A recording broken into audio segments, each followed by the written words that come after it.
சென்னை அடுத்த செம்பரம்பாக்கம் அருகே சாலை தடுப்பில் மோதி கார் தீப்பிடித்தது. இது தொடர்பான கூடுதல் தகவல்களை எமது செய்தியாளர் பிரேம்குமார் வழங்க கேட்போம். பிரேம், வணக்கம். இந்த விபத்தானது எப்படி நடந்தது? விவரங்கள் என்ன?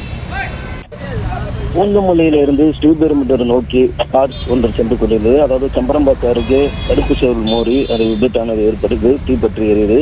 அது ஓட்டுநரை பொதுமக்கள் மீட்டு அருகாமையில் இருக்க பூந்தமல்லி அரசு மருத்துவமனை சிகிச்சைக்காக கொண்டு சேர்த்தனர். பின்பு பொதுமக்கள் பூந்தமல்லி தீயணைப்புத்துறைக்கும் மற்றும் காவல்துறையினருக்கும் தகவல் தெரிவிக்கப்பட்டு தீயணைப்புத்துறையினர் அந்த காரு தீப்பற்றி எரியுதை தீ அணைத்தனர். இந்த சம்பந்தமாக அப்பகுதியில் வரும் பரபரப்பு ஏற்படுது. சிறிது நேரம் போக்குவரத்தானது ஏற்பட்டுள்ளது. அந்த தீ விபத்தானது எப்படி ஏற்பட்டது என மற்றும் அந்த ஓட்டுநரையும் பூந்தமல்லி போலீசார் போக்குவரத்து போலீசார் விசாரணை மேற்கொண்டு வருகின்றனர். பிளே ஸ்டோர் மற்றும் ஆப் ஸ்டோரில் இருந்து பாலிமர் செயலியை QR கோடு மூலம் பதிவிறக்கம் செய்யுங்கள். செய்திகளை உடனுக்குடன் பெறுங்கள்.